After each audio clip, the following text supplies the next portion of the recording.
So you're having a busy day then, or a busy week, or a busy time of it in general.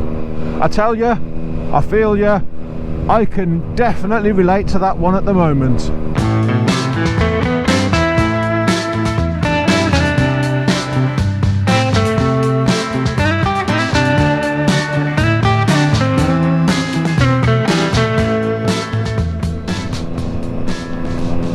I have been having one of the busiest weeks I've had in a long time. Now I typically work kind of like a 9 to 5, but it's a little bit, it's a little bit flexible. But it is Monday to Friday.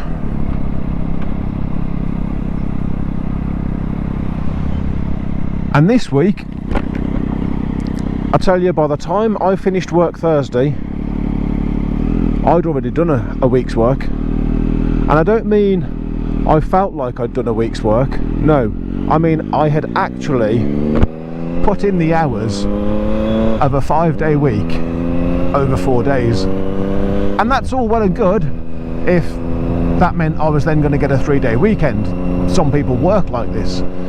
But no, that wasn't the case. Having done a week's work, I then had to log on Friday and do another day.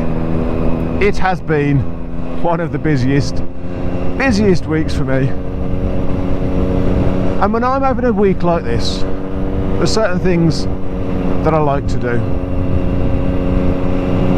Number one is get out of my comfort zone. If you're having a busy week like this, you've got to get out of your comfort zone. And what I mean by that is, don't do the piece of work that's easiest. Don't do that first. Don't do the piece of work that you want to do first. The piece of work that you enjoy doing. Because that might not be your number one priority. And the reason why I say get out of the comfort zone is because the comfort zone is where ambitions and dreams go to die. You might feel like, I'm going to go and I'm going to start off with the easy piece of work. I'm going to start off with a piece of work that I like doing because I want to give myself a nice easy start to the day. But what you do there is you set your brain up with the idea, with the notion that you're going to have an easy day. You're probably not going to have an easy day.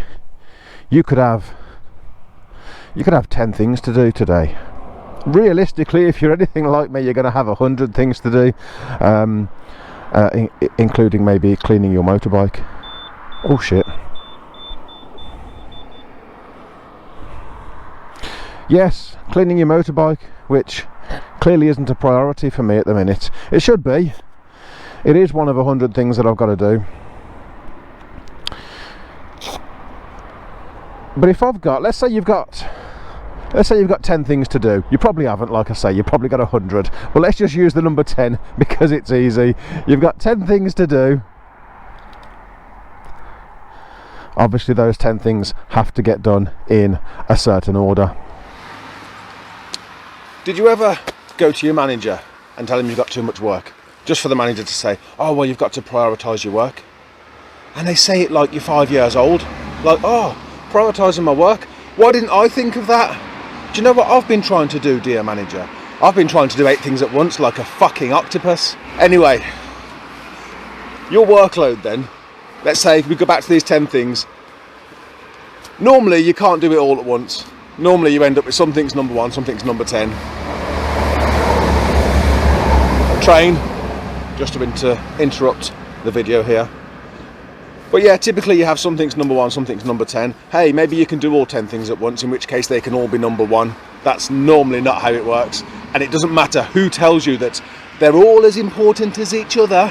Well, if you physically can't do everything at once, then they're not all as important as each other, because you are going to do something first and something second and so on and so forth. And so you're going to start with number 1 And on the subject of number one, you have to look after number one. And what I mean by that is, you have to look after number one. You've got to look after yourself. Society will have you believe that doing anything for yourself is selfish. Crock of shit. It's one of the biggest lies perpetuated by society. Everybody has somebody that's relying on them. What I mean by this is, your manager relies on you, your colleagues rely on you, you'll have friends, family, a partner, children, grandchildren, someone somewhere will be relying on you. And if none of that applies, then you will be relying on you. And if you don't look after yourself, frankly, you're no good to anyone. So don't let society tell you that doing anything for yourself is selfish. Look after yourself. You have to be your number one priority in life. In work, you've got a number one priority. Out of these imaginary 10 things you've got, one of them is number one, of course. And I like to be what I call laser focused. And what I mean by that is, in this imaginary world where you've got 10 things to do at work, I mean, I've got hundreds of things to do. I wish I only had 10 things to bloody do. But in this imaginary world where you've only got 10 things to do, what you don't want to do is, you don't want to, whilst you're working on task number one, you don't want to waste half of your cognitive ability by constantly worrying about the 9 things in the background that you're not currently doing. You may have to have regard to them because one may impact upon 2, upon 3, etc. But you don't want to waste your brain power worrying about the 9 things that you're not doing, because then you're just going to end up half-assing number one. You've got to focus on number one, get that task knocked off, and then you're on to number 2. In an ideal world, we would get the work done, go home at the end of the day, and we feel good about ourselves. In reality, I don't know about you, but that's not how it works for me. You know, in the imaginary world of I've got 10 things to do, I think you have to remember that sometimes task number one, you've got an 8-hour day, task number one could take you 7 hours, and you're just not getting everything done. I mean, imagine that everything that you do takes an hour. You've got an 8-hour day, you get 8 things done. You're still going home at the end of the day with 2 things that you haven't done. Shit happens.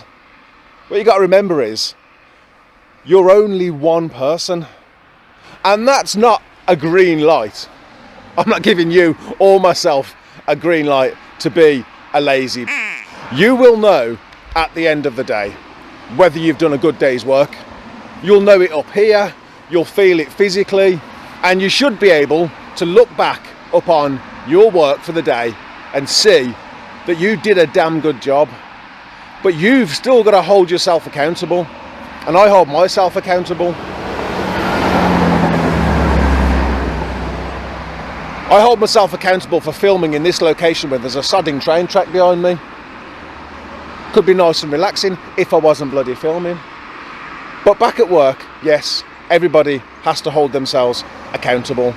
At the end of the day, you will know whether you've coasted, slacked off, or worked your ass off. Do hold yourself accountable, but remember, you are only one person and you cannot do everything. Right now, I'm holding myself accountable for how absolutely filthy my bike is. And it's funny because I know she needs cleaning, but the weather's terrible, so it's one of those winter things. You have to accept that you're either going to be cleaning your bike a lot more, or you're just going to have a dirty bike.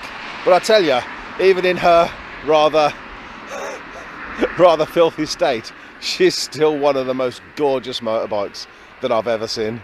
And now that the working week is over, maybe I can get on and clean this awesome machine. And did you ever feel like you just couldn't get your head in the game because you were just too tired?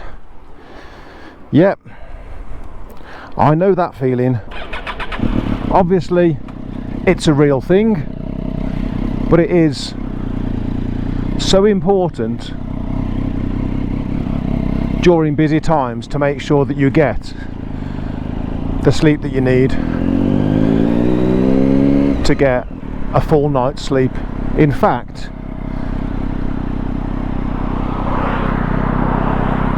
when it's really busy and you're having one of those times, you're having one of those weeks where you're having to put in the extra hours,